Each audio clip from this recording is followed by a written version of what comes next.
तो हेलो दोस्तों, मैं आपको बता रहा हूं कि चंपारण सत्याग्रह आंदोलन के बारे में बताने जा रहा हूं। ये most important examination for 10th and 12th examination के लिए है एंड अदर एग्जामिनेशन के लिए। यदि आपको ऑब्जेक्टिव वन लाइनर या सब्जेक्टिव, जो लड़का सब्जेक्टिव जान जाएगा वन लाइनर आप नहीं जान जाएगा। जो समुद्र, एक समुद्र जो होता है उसमें से कितनों पानी निकालोगे तो घटने वाला नहीं है। उसी प्रकार जो मैं क्वेश्चन जो बताने जा रहा हूं उसमें से कम ऑब्जेक्टिव 15 से 20 क्वेश्चन बनेगा। क्या क्वेश्चन बनेगा? 15 से 20 क्वेश्चन। तो सबसे पहले हम लोग जो चर्चा करने जा रहे हैं अभी, चंपारण सत्याग्रह आंदोलन। तो सबसे पहले चंपारण सत्याग्रह आंदोलन 1917 में हुआ था। कब हुआ था? 1900, आप लोग रिपीट करें, कब हुआ था? 1917 में।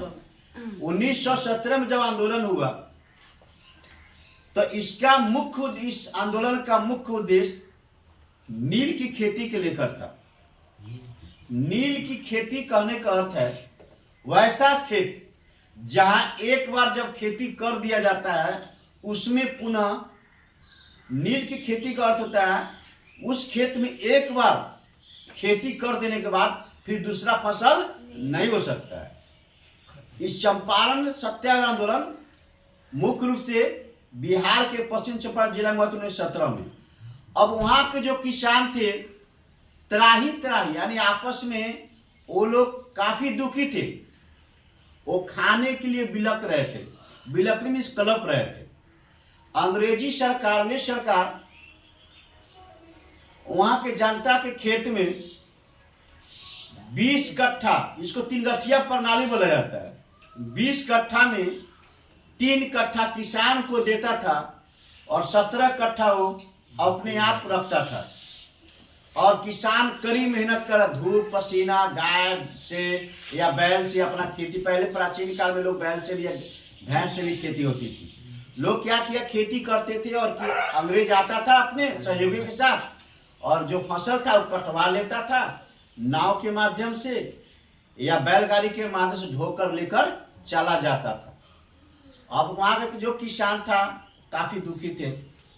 तो अभी वर्तमान समय में हमारे वार्ड कमिश्नर, वार्ड सदस्य, जिला परिषद होते। उसी प्रकार से प्राचीन का 1917 में पश्चिम चंपारण सत्याग्रह आंदोलन, चंपारण जिला में एक व्यक्ति थे, उनका नाम था राजकुमार शुक्ला।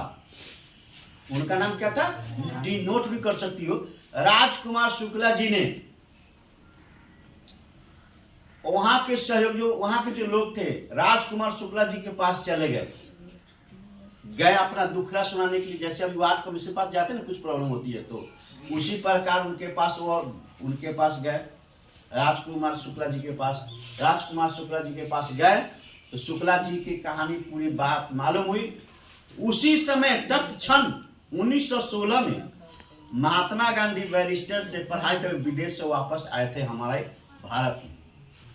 तो जो राजकुमार शुक्ला जी थे काफी परिचित व्यक्ति थे और हाव भाव से भी अच्छे थे और वह तत्पर से किसी भी काम को लेकर तुरंत कर लेते थे। तो यह सूचना लेकर गांधी जी के पास चले गए। उस समय बहुत ही समस्या थी, लोग पैदल जाते थे, बैलगाड़ी से जाते थे। उसमें 1853 में रेलवे की शुरुआत हुई थी, लॉर्ड डलहौजी के शासनकाल में 1853 में शुरुआत हुई थी। उसी समय महात्मा गांधी को बुलाने के लिए 1916 में 17 में तो राजकुमार शुक्ला जी ने चले गए गांधी जी को बुलाने के लिए। गांधी जी जब आए तो गांधी मैदान, जो अभी हम लोग सुन रहे हैं बिहार में जो बहुत सारे नाम जो है गांधी मैदान, तो वहाँ गांधी जी रुके थे इसलिए गांधी मैदान नाम रखे।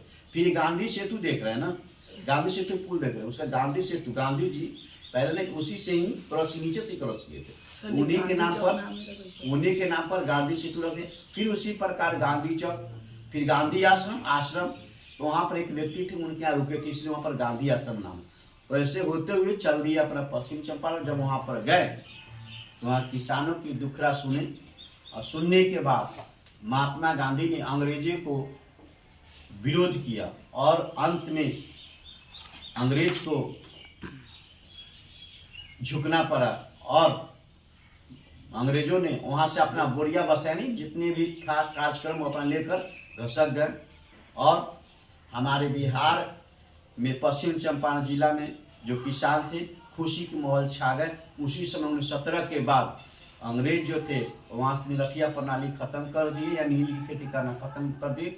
उसी समय से अगर परीक्षा में पूछा जा सकता है कि भारत में पहला महात्मा गांधी आंदोलन कहाँ शुरू किए तो बोलेंगे पश्चिम चंपारण। फिर पूछेगा कि पश्चिम चंपारण कहाँ है तो बिहार में। क्वेश्चन में बता रहा हूँ ऑब्जेक्टिव ऑनलाइन कैसे में टान दिया हूँ। फिर आपसे पूछा जा सकता है कि तीन गठिया प्रणाली क्या होता है। 3 कट्ठा 4 कट्ठा 5 3 कट्ठा मारेंगे 17 में ले लेता था 3 कट्ठा किसान दे देता। फिर आपसे पूछा जा सकता है कि नील की खेती करने के बाद क्या दूसरा उपज होती थी तो नहीं। फिर आपसे पूछा जा सकता है कि नील की खेती क्या होता था तो नील की खेती एक अफीम की तरह होता था जो अंग्रेज के लिए काफी फायदा था, जो विदेश में ले जाने पर यहाँ पर 4 रुपया तुम्हारा बिकता था 20 गुना 25 गुना बिकता था पैसा। इसीलिए अंग्रेज यहाँ पर पहले खेती करना शुरू किया। क्वेश्चन पूछा जा सकता है कि महात्मा गांधी को बुलाने कौन गया तो बोल सकते राजकुमार शुक्ला जी।